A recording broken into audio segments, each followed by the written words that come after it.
Good evening, and thanks for tuning in to another edition of Let's Talk Donation with Gift of Hope.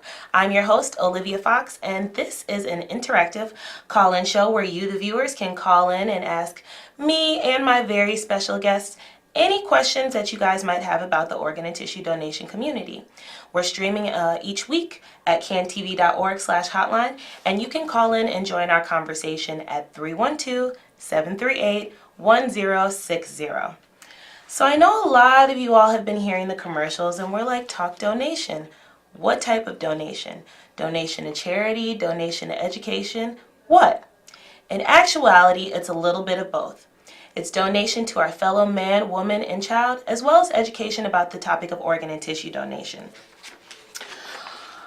Each week, again, my special guests and I will have great conversations about the organ and tissue donation community, and even more specifically, what minorities need to know about participating in the process.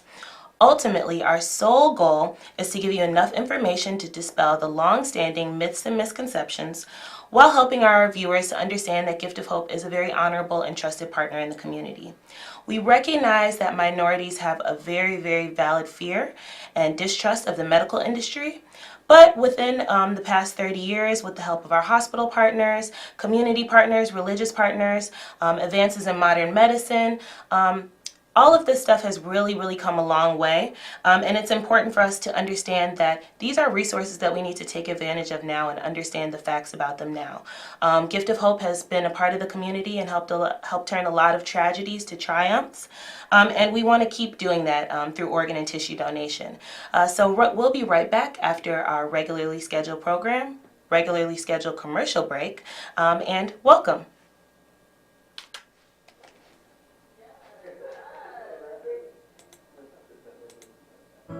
Nikki's donations made a huge impact on a lot of people. This one right here, sitting next to me especially. When Gift of Hope came to me and asked me for the donation, it made me feel very confident knowing that I can give my baby's heart. This is Nikki's heart beating inside Tanisha's chest.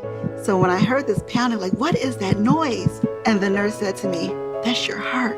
I carried Nikki for 9 months. Now Tanisha's gonna carry her the rest of her life. Say yes to donation. Start the conversation with your loved ones today.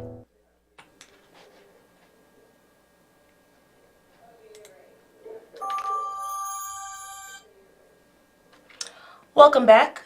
So this week in donation news, what we're going to talk about and look at is actually a little clip. It's actually a little promo clip. Last week, Gift of Hope was featured on a podcast called A Way with Words, the podcast, which really focuses on the millennial, African-American girl, but really anybody, not just girls, but it's about all different types of topics in the community, what we need to know, what's going on, pop culture. But I am actually a personal fan of this podcast, and one day I was listening and I heard some of those myths and misconceptions kind of being spread in this podcast. So I wrote in and they wrote back and they had us featured as a guest, and we talked about the facts about organ and tissue donation in the African American community, and they were really awesome and open to having this conversation, addressing the myths and misconceptions that they had shared previously on the podcast. So we would love it if all of our CAN TV viewers would check it out. You can check out the clip here, but you can check out the full episode and the full podcast. A Way with Words, the podcast. That's one word. A Way with Words, the podcast. That's on YouTube, iTunes podcast, SoundCloud, all that good stuff. So let's take a quick look at the clip from the Gift of Hope feature. On life support, on, just they didn't even think she was going to make it. Yeah. So to go from there and not knowing what was wrong with her at that point to the point where she had a kidney transplant and where she has her quality of life back has really been an amazing journey. And I always tell people that it was hard, but I swear it was God moving us around like chess pieces. Mm-hmm. It was a difficult time in our lives, but now the fact that I work for Gift of Hope and that I can not only educate our community about the importance of this, but tell my own personal story about how we were positively affected by this process, what more could I ask for? I'm so grateful to be able to do this and to be able to do things like this. This is a podcast that I listen to personally, like not for work. So when I was listening to it, I'm like, hey, I want to tell my sisters, like, look, we need to share the right information because that's the big thing in our community. We always talk about supporting our community online. So be sure to check out A Way with Words, the podcast, on any of those platforms previously mentioned. This evening, I'm joined by a very special guest. So we know that for Let's Talk Donation, we love to feature different conversations that are very important to our community specifically about organ and tissue donation, but also conversations that include resources that are part of the community that everyone should know about and be able to take advantage of. So I'm so excited that this evening we have Life Matters Media, who is one of our community partners. Their mission is to be the premier provider of information and resources and support for all involved in end-of-life decision-making. Through fostering better communication, they aim to empower the ill, aged, caregivers, surrogates, medical providers navigate this life phase with confidence and dignity. This evening, I'm delighted to be joined by Dr. Mary Mulcahy, who is one of the founders of Life Matters Media. Dr. Mulcahy is a practicing oncologist with over 10 years of experience in supporting families and patients with terminal illness. Welcome. So excited to have you, Dr. Mary. Thank you, Olivia. Thank you for having me. We're so excited to talk about Life Matters Media and to get a little bit into what our community partnership looks like and what it is that you all do in the community, because it's a very unique organization that has a very unique focus and topic, but very important, one that is often forgotten and not realized until it's almost too late. So we're so excited to be speaking with Life Matters Media. So Dr. Mary, can you start off by telling us about what Life Matters Media is? I mean, we got a little taste there, but why did you guys find the need, you and Randy Bellisomo, she's awesome too. You guys are the founders of it. So can you tell me a little bit about that? Yeah, I'm happy to. So a number of years ago, it was about 2012, 2013, Randy and I met. I actually took care of her husband, who was being treated for advanced colon cancer. And after he passed, Randy and I run into each other on adjoining treadmills at the gym and start talking. And she was talking about things that she experienced during the hospitalization and during her husband's illness. And she felt that she'd been unprepared for what came, for him ultimately dying and the way in which he died, and that we could do better at preparing people for this ultimate certainty. We're all going to die. He died much sooner than anyone certainly had hoped, but these things happen to us usually when we're not expecting it. So we started talking about what could be done. Why does this fail? Why does the medical community fail? Why are we unprepared for this? And one of the things we realized, one area that we could possibly have an impact on, is to get this out into general conversation. Yes. Get people comfortable talking about this, and how can we do that? We've seen cultural changes be due to experiences, people telling their stories, stories in the media, and we thought maybe if we could talk about how people can die, what their options are, what understanding what's in store for them. We could open up this conversation. We can have people talking about it easier, talking about it earlier, and taking control of this situation to the best that they can. There's so much that goes on that's out of our control, that if there are some things that we can control, let's give that gift. And let's realize it, because like you said, this is death is a taboo topic. Even though it's the one thing that's promised to everyone, it's something that we don't like to discuss, especially in different communities. It's more taboo or whatever the case may be. But it's definitely something that is promised to all of us. So why not plan for what you can plan for? Right. There's enough that's out of our control. That if there's some things that you can control about the situation, the way you want to die or the way you don't want to die, what you want done with your body after you die, how you can have your family taken care of. If there are some parts of this that we can take control over, people would be better served. They would feel more at peace. Their families would be more at peace.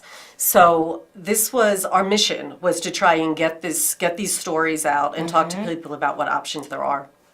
And you know, as a doctor, I can tell you that we do learn some of this in medical school, but if you're not comfortable with these conversations, if you're not talking to people about it on a regular basis, then you're as uncomfortable as the patient is hearing it.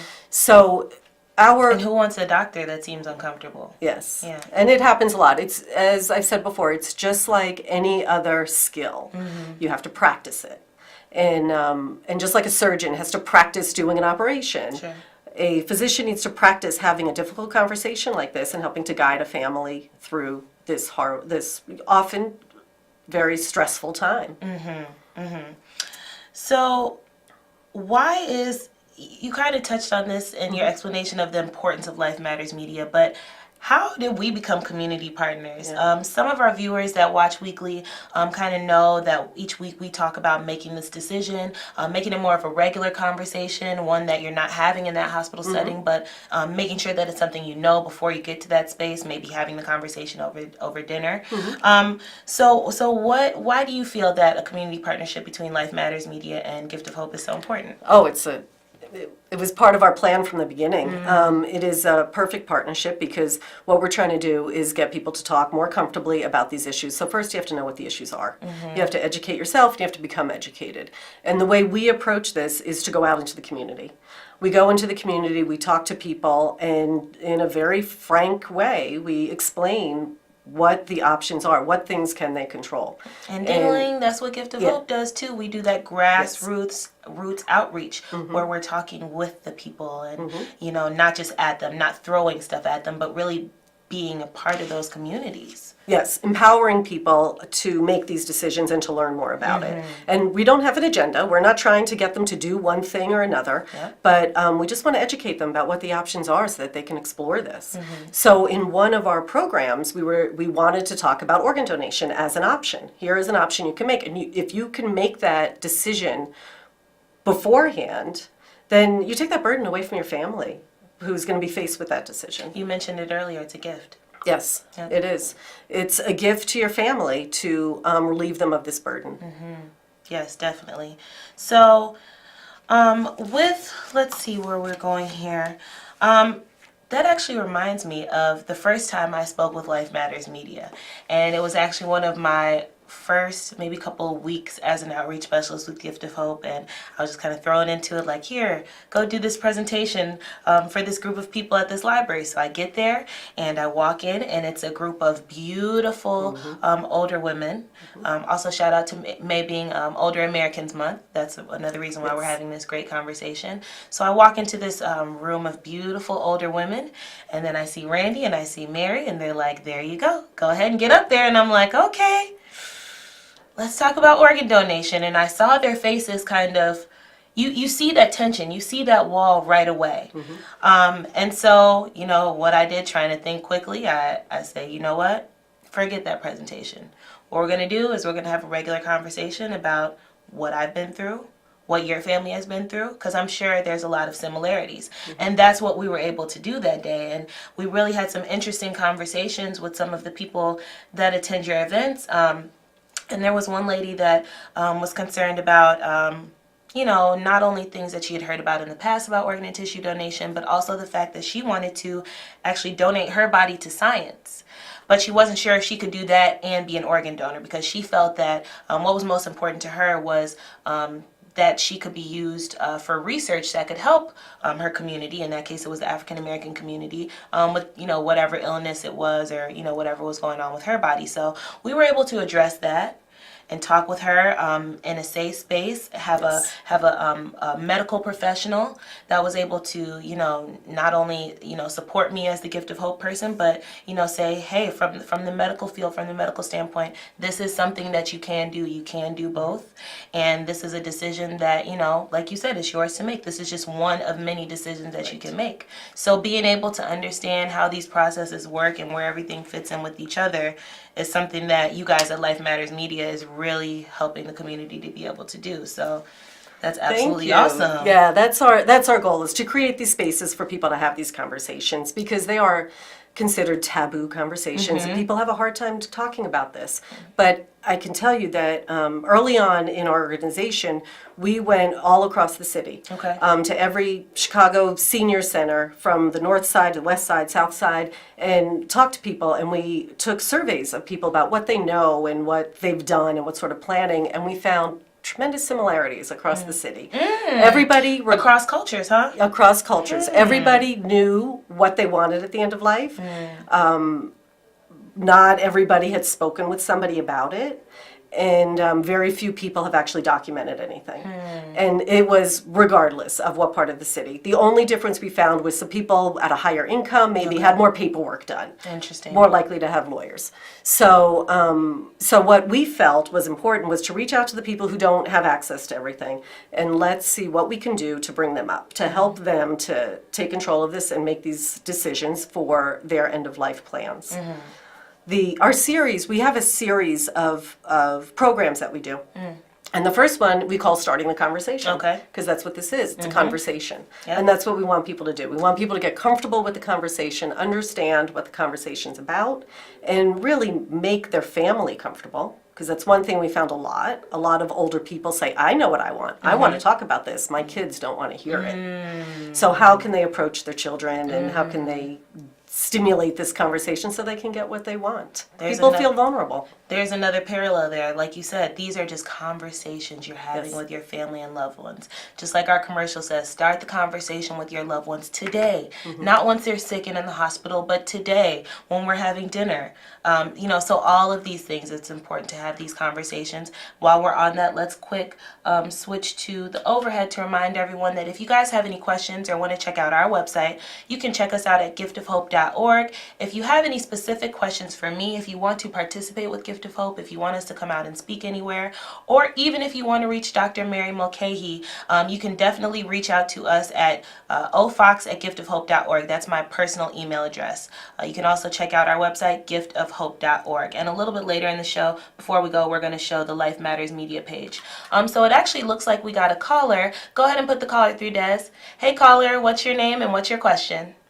Hi, yeah. So I'm still thinking about becoming an organ donor, but I have a question about if and when I do pass away, can my family still have a service for me, or if I do want to donate to science, like afterwards, what happens to the rest of my body, or like I'm just confused on then like where does my body go after I die?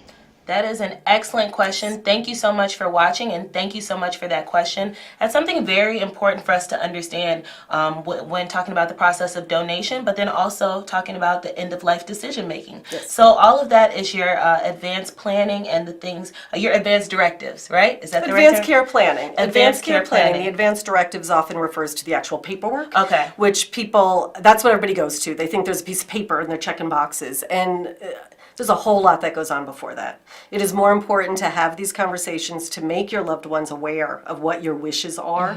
That is the most important part. That paper's not worth, it's not worth anything if it's not associated with this conversation that you have with your loved ones. Okay, so now let's answer her question right clearly. If you become an organ donor, your services can be completely the same. You can still have an open casket funeral. Whatever wishes that you have for how you want to be memorialized can be the same. The only thing that might be different is maybe a day or two with the timing if you do become a donor, and if that process is even able to go through. Because a lot of times, there's death that happens every day, but only about 8% of death leads to any type of organ and tissue donation. So you have to realize that most people, even if they would have wanted to be an organ donor, often don't even get to participate in that part of the process. So whatever way it goes, if you are able to be a donor, if you registered and can't be a donor, your services and everything can still be the same. Whether you would like to have an open casket viewing or whether you'd like to be cremated, closed casket, whatever the case may be, you can still be viewed in the same way. what was the other part of the question? Was it about if you wanted to donate your body to science? We touched on that a little bit earlier. You can do both. If you are a registered organ donor, just make sure that's checked off on your driver's license. You go through actually a different organization if you want to donate to science. It's called the Anatomical Gift Gift Association of Illinois. I actually learned that from Life Matters Media at that first event that I was at. So yes, that is something that you can do both of. What will happen is if and when the time comes, if the opportunity presents itself for you to become an organ donor, they will see what is viable to be used for those purposes. And if you have committed your body to science after death, they will then use whatever that was not able to be used for donation for research and study purposes. So you'll kind of get the best of both worlds, being able to leave a legacy and be a hero and save a life, but then also help your community and maybe even your personal family by letting your body be utilized for research purposes. They might find out how to cure whatever was wrong with you. So these are all things that we have to think about. Everyone talks about supporting their communities and different things like that, but sometimes we have to think out of the box and be a little bit more brave to think about things that were taboo, before. Right. So before we head out, I would love for you to talk a little bit about some of the events that Life Matters Media has going on. Wonderful. And while you do that, I'm going to actually pull up the website so that you guys can check out lifemattersmedia.org if you are interested in reaching out to them and doing some of their awesome events. You might catch me there. We hope so. They do a lot of fun stuff. So let's look at lifemattersmedia.org. And do you want to talk to us about what the events are, Dr. Mulcahy? Yeah, I'd love to. So we have a number of events all throughout Older Americans Month. We have been at different festivals and different churches. We spend a lot of time with different faith communities because we have found that people that have the support of their church are able to make some of these decisions and are more open to having these conversations. So we have events scheduled right now. You can see all of this on our website, on our calendar. We have events at a number of the senior centers, at the Chatham Senior Center, the Atlas Senior Center, and the Abbott Park Senior Center. Those are all scheduled and coming up. We anticipate hopefully being back at Jazzapalooza, which is at the Trinity United Church of Christ that we were at last year, which was a blast. And these are the sorts of opportunities where we find that people are more engaged in these conversations. It's not in a doctor's office with a doctor wearing a white coat or around in an intensive care unit when everybody should be focusing on the patient. These sorts of social events are much more conducive to people really kind of stepping back and really thinking about what is valuable to them, what does living well mean to them, and how can they live their life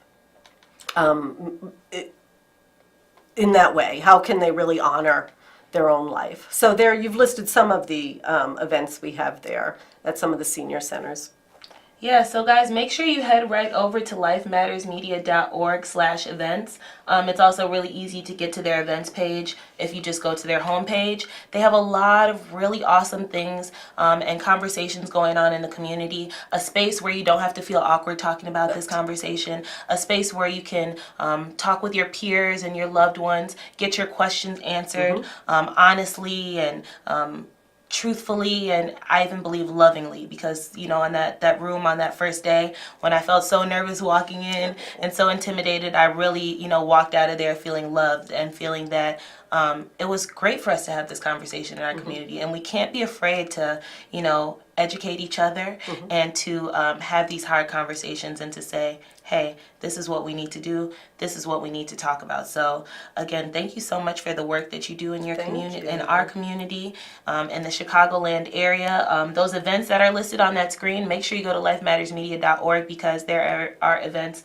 all over everywhere. I saw them, on the south side, over west. There's some up north. So check them out. There's no way you can't find them. They're everywhere. And they're having these conversations. So if you're ready, if you want to ask some questions, come on out to Life Matters Media events. Dr. Mulcahy, is there anything you want to say before we say bye to our viewers for the evening? We have a couple minutes left. Well, I'd like to thank you for having us here. And I know Randy's very sorry she couldn't be here today. We miss you, Randy. But in addition to the events that we have going on, if people feel that they're that their congregation or their organization or their senior center or whatever is interested in hearing about having this conversation about advanced directives, about hospice or palliative care, or about end-of-life planning such as organ donation and their disposition, we are happy to come out to any organization and speak to people. Awesome. So if you guys want to reach Dr. Mulcahy, if you want to reach lifemattersmedia.org, definitely check out their website. But if nothing else, you guys know my website and my email address. I put it up there every week. You can reach us at ofox@giftofhope.org, or you can reach our organization as a whole at giftofhope.org. And this has been an awesome conversation, and we will see you all next week. Thank you for coming, Dr. Mary. Thank you. And tune in next week for another episode of Let's Talk Donation with Gift of Hope. We'll see you later, guys. Thank you.